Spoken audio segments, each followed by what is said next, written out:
Morning बच्चों। हम अभी तक हमने स्पर्मेटोजेनेसिस, गैमेटोजेनेसिस मतलब गैमीट्स कैसे फॉर्म होते हैं ये पढ़ लिया था। ठीक है, गोनेड्स हमने पढ़ लिए कि टेस्टिस ओवरी ये कैसे काम करते हैं। ठीक है, और टेस्टिस ओवरी से स्पर्म ओवा कैसे बनते हैं, स्पर्म का स्ट्रक्चर, ओवा का स्ट्रक्चर। अब जो हम पढ़ेंगे, क्योंकि नेक्स्ट चीज पहला हमने प्रोसेस क्या बताई थी, सबसे पहली थी गोनेड्स, टेस्टिस ओवरी, इनसे बने स्पर्म ओवा, गैमेटोजेनेसिस। अब जब गैमीट्स बन गए तो क्या होगा, फर्टिलाइजेशन, जो हम निषेचन कहते हैं। तो ये स्टेप हम आज पढ़ेंगे। ठीक है, फर्टिलाइजेशन। ठीक है, तो फर्टिलाइजेशन क्या है, एक कई स्टेप्स का एक कॉम्बिनेशन है कि इसके अंदर बहुत सारी चीजें होती हैं। तो फर्टिलाइजेशन को का नाम जो था वो सबसे पहले ल्यूवेनहॉक ने दिया था। ठीक है, उन्होंने ही सबसे पहले कि फर्टिलाइजेशन या निषेचन क्या होता है ये नाम दिया। और होता क्या है, जैसे हमें अभी तक पता ही है कि मेल और फीमेल के, क्योंकि स्पर्म और ओवा दोनों हैप्लॉइड गैमेट्स हैं, तो युग्मक हैं, अगुणित युग्मक। तो मेल और फीमेल के हैप्लॉइड गैमेट ये दोनों फ्यूज होके, संलयित होके क्या बनाते हैं, एक डिप्लॉइड जाइगोट। ठीक है, द्विगुणित युग्मक बनाते हैं। यही युग्मक, द्विगुणित युग्मक जो होता है, इसमें अब ये फर्टिलाइजेशन के बाद जो नेक्स्ट स्टेप आती है वो होती है क्लीवेज। ठीक है, एक बार जाइगोट बन जाता है फिर उसमें विदलन शुरू हो जाता है और मोरूला, ब्लास्टुला, गेस्टुला ये स्टेजेस आती हैं। तो अब इसकी अलग अलग स्टेजेस हैं। तो हमें क्या होगा, अगर फर्टिलाइजेशन की मैकेनिज्म पढ़नी है या क्रिया विधि पढ़नी है तो अलग अलग स्टेप है। तो पहली जो स्टेप है वो क्या है, अप्रोच ऑफ स्पर्म टू ओवा। ठीक है, स्पर्म जो होता है वो ओवा तक, पहली जो स्टेप है स्पर्म का ओवा तक पहुंचना। ठीक है, तो स्पर्म जो होते हैं वो इंटरकोर्स या कॉइटस की मेथड के थ्रू ये क्या होते हैं, स्पर्म सीमेन होते कहाँ, स्पर्म एक लिक्विड मटेरियल होता है सीमेन। ठीक है, उस सीमेन में ये स्पर्म फ्लोट करते हैं और मिलियंस ऑफ स्पर्म्स होते हैं। तो ये स्पर्म सीमेन के थ्रू ये कहाँ, वजाइना से होते हुए फेलोपियन ट्यूब में जाते हैं। क्योंकि हमने क्या बताया, स्पर्म तो मूव कर सकते हैं, ठीक है, और एक लिक्विड में फ्लोट करते हैं ये सीमेन में। और जो ओवा होते हैं वो नॉन मोटाइल होते हैं।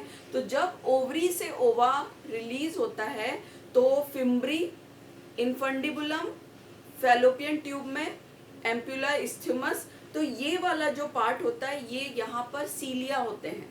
तो इस पार्ट में आके ये फेलोपियन ट्यूब या ओविडक्ट में ये ओवा उन सीलिया में फंस जाता है। ये सीलिया ही होते हैं जो उसको आगे मूव कराते हैं, तो यहाँ आके रह जाता है। अब जो स्पर्म होते हैं वो सेमेनल फ्लूइड, सीमेन के साथ में ये स्पर्म फ्लोट करते हुए सर्विक्स, वजाइना और उनके थ्रू तैरते हुए कहाँ पहुँचते हैं, फेलोपियन ट्यूब।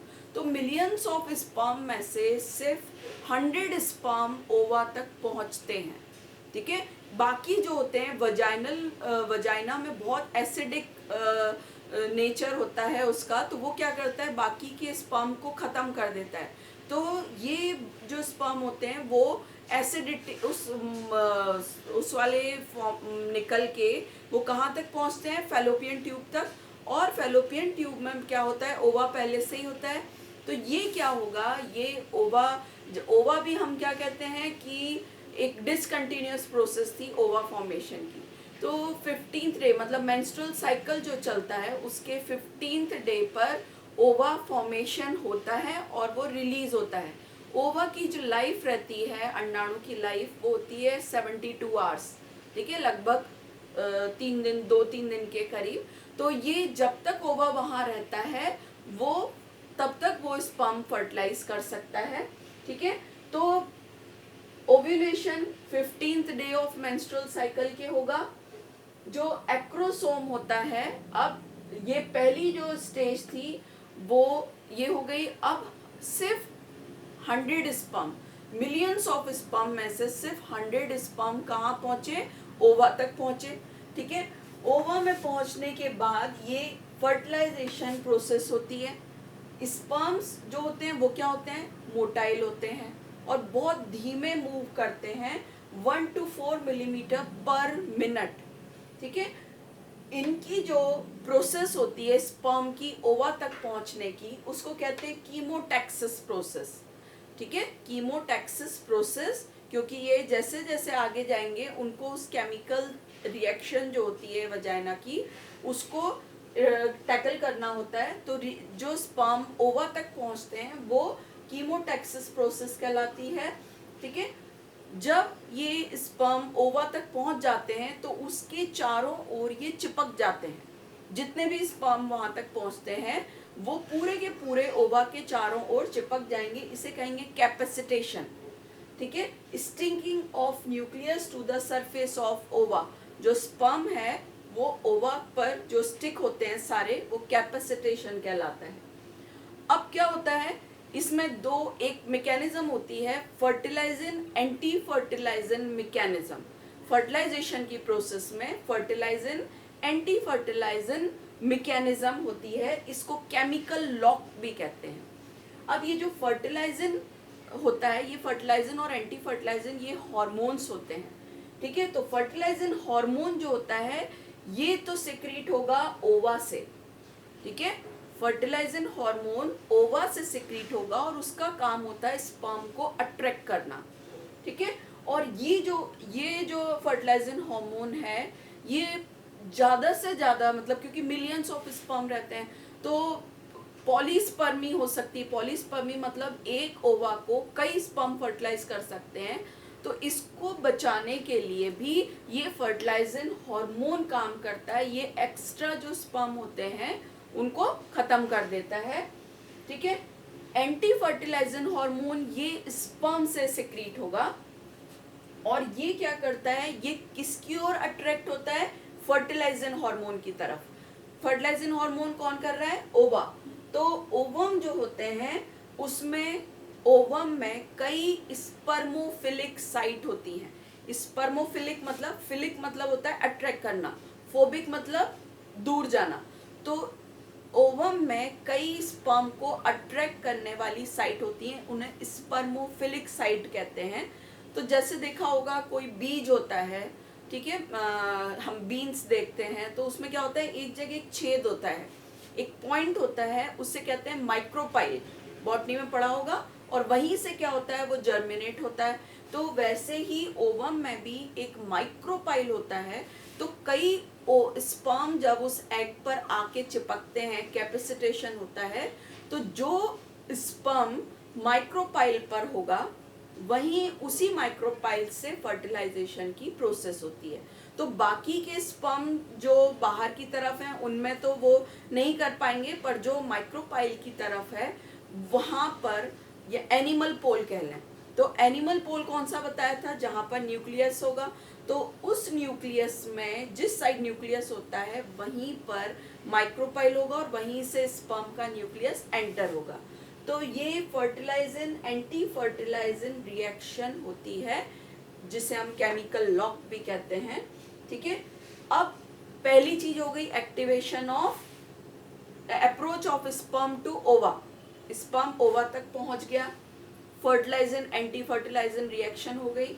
अब तीसरी चीज क्या होगी, जब स्पर्म वहां तक पहुंच गया, ठीक है, अब होगा पेनिट्रेशन ऑफ स्पर्म।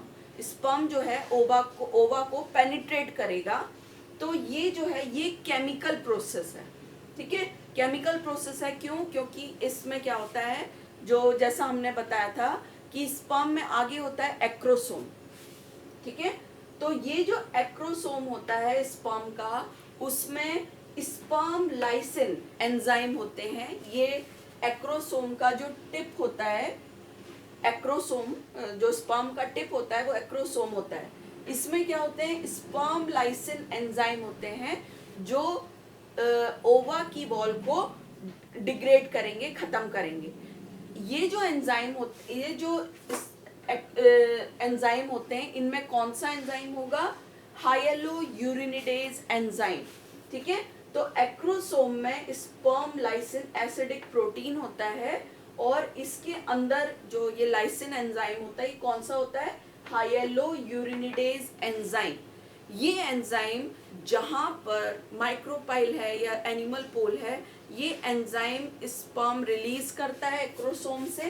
ये देखो एक्रोसोम हो गया, ठीक है, और इसने एक्रोसोमल ग्रेन्यूल्स रिलीज किए, इसमें हाइलोयूरिनिडेज एंजाइम है।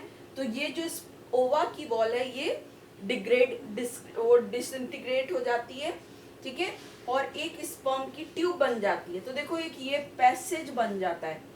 ये तो प्लाज्मा मेम्ब्रेन है किसकी, स्पर्म की, और ये प्लाज्मा मेम्ब्रेन है ओवा की। दोनों फ्यूज हो जाती हैं, एक पैसेज रास्ता बन जाता है जिसके थ्रू स्पर्म का जो न्यूक्लियस है और मिडिल पीस एंटर, अंदर कौन होता है, न्यूक्लियस और मिडिल पीस। कल स्ट्रक्चर नेक्स्ट टाइम, पिछली बार नेक्स्ट स्ट्रक्चर बताया था।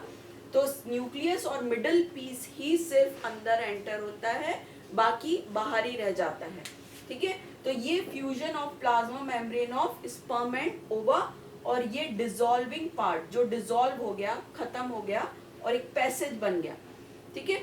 अब ये पैसेज के थ्रू और भी स्पर्म अंदर आ सकते हैं।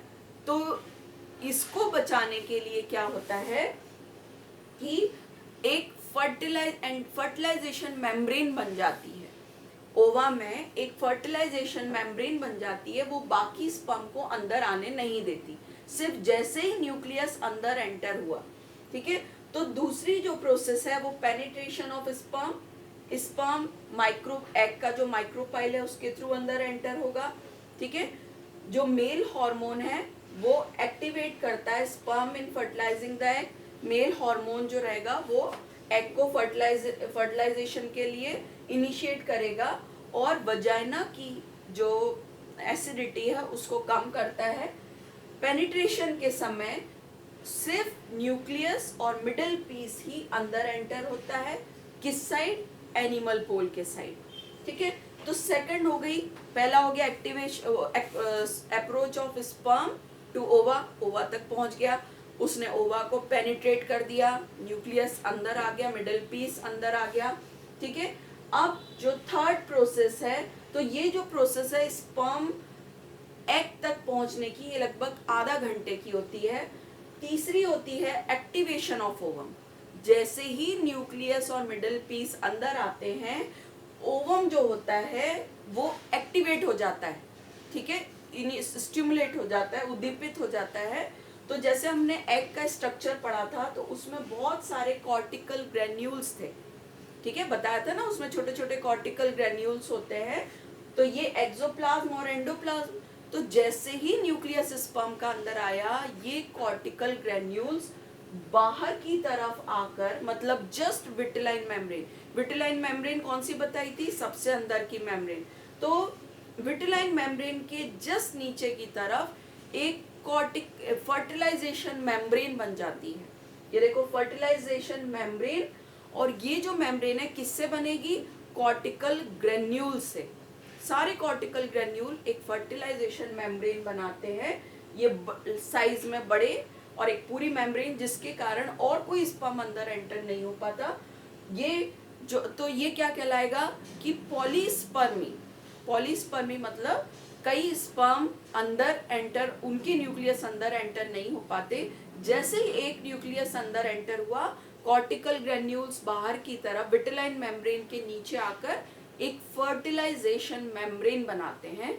ये मेम्ब्रेन जो होगी और स्पर्म को अंदर एंटर नहीं होने देती, ठीक है। तो पॉलीस्पर्मी को ये प्रिवेंट कर रही है, ठीक है। तो cortical granules appear in egg cortex, egg cortex में अपीयर हो जाते हैं। अब एग कॉर्टेक्स पता है ना, कॉर्टिकल ग्रेन्यूल विटिलाइन मेम्ब्रेन से जुड़ जाएंगे। तो विटिलाइन मेम्ब्रेन कौन सी है, एग की सबसे अंदर की मेम्ब्रेन। तो कॉर्टिकल ग्रेन्यूल और विटिलाइन मेम्ब्रेन दोनों मिलकर के फर्टिलाइजेशन मेम्ब्रेन बनाते हैं, ठीक है। अब जो लास्ट है वो क्या है, फ्यूजन ऑफ गैमेटिक न्यूक्लियस। अब न्यूक्लियस अंदर आ गया, फर्टिलाइजेशन मेम्ब्रेन बन गई, और कोई न्यूक्लियस नहीं आ सकता। अब दोनों के न्यूक्लियस फ्यूज होंगे, तो इसमें क्या होगा, इन दिस सेंट्रल और अब इसमें मिडिल पीस अंदर गया है, तो मिडिल पीस का जो सेंट्रियोल होता है वो स्पर्म में स्पिंडल बनाने लगता है। स्पिंडल पता है ना, स्पिंडल फाइबर जिसके ऊपर क्रोमोसोम अरेंज होते हैं। Nuclear membrane of gametic nuclei degenerate, जो दोनों स्पर्म और ओवा की जो न्यूक्लियस हैं उनके बाहर की न्यूक्लियर मेम्ब्रेन डीजनरेट वो खत्म हो जाती हैं। डी जैसे ही न्यूक्लियर मेम्ब्रेन खत्म हुई, दोनों के दोनों के क्रोमोसोम हैं वो मिल गए, ठीक है। और स्पिंडल किससे बन गया? मिडल पीस से। सेंट्रियोल का, मिडल पीस का जो सेंट्रियोल था उसने स्पिंडल बना दिए, स्पर्म अब उस पर अरेंज हो जाते हैं 46 का, क्योंकि दोनों के 23 क्रोमोसोम होते हैं, तो अपने अपने पेयर बना लेते हैं वो, ठीक है। और अब जो एक कंबाइंड न्यूक्लियस बनेगा वो कहलाता है जाइगोट, और उसको हम क्या कहते हैं? सिनकैरियन। फर्टिलाइजेशन के बाद जो न्यूक्लियस फ्यूजन के बाद होता है वो सिनकैरियन कहलाता है, ठीक है। तो इस तरह से ये इतनी प्रोसेस हैं फर्टिलाइजेशन की, ठीक है। तो फर्टिलाइजेशन की प्रोसेस अगर हम देखें कि इसका महत्व क्या है या सिग्निफिकेंस ऑफ फर्टिलाइजेशन क्या है, तो ये फर्टिलाइजेशन के थ्रू डिप्लॉइडी जो है, द्विगुणिता, अब स्पर्म और ओवा तो हैप्लॉइड है, पर फर्टिलाइजेशन की प्रोसेस के बाद ये फिर जाइगोट डिप्लॉइड बन जाता है। तो फर्टिलाइजेशन डिप्लॉइडी को या द्विगुणिता को बनाए रखती है, ठीक है। दूसरा है फर्टिलाइजेशन मेम्ब्रेन जो होती है वो कई स्पर्म को अंदर मतलब पॉलीस्पर्मी को प्रिवेंट करती है, ठीक है। और दोनों ही इसके कारण, फर्टिलाइजेशन के कारण दोनों पेरेंट्स के कैरेक्टर जाइगोट में आते हैं, और जो कैरेक्टर्स, नए कैरेक्टर्स भी आते हैं। तो ये क्या होगा कि जो हम बता रहे थे इवोल्यूशन की, कोई नया चेंज जो होता है वो इसी फर्टिलाइजेशन के कारण होता है, क्योंकि दोनों के, हमने क्या बताया था, दोनों के क्रोमोसोम, ये चीज जेनेटिक्स में याद होगी, तो दोनों के क्रोमोसोम आए, ओवरलैपिंग हुई, तो जहां पर ये टच कर रहे हैं वहां क्या हुआ? जीन्स का आदान प्रदान हो गया, ट्रांसफर हो गए जीन्स, ठीक है। पर जहां ये जैसे ये वाले पोर्शन है ऊपर वाले, ये फ्री हैं, इनके जीन्स वहीं के वहीं हैं, तो ये कैरेक्टर तो वैसे के वैसे गए, पर जहां पर एक्सचेंज हो रहा था जीन्स का, वो नए कैरेक्टर आ गए।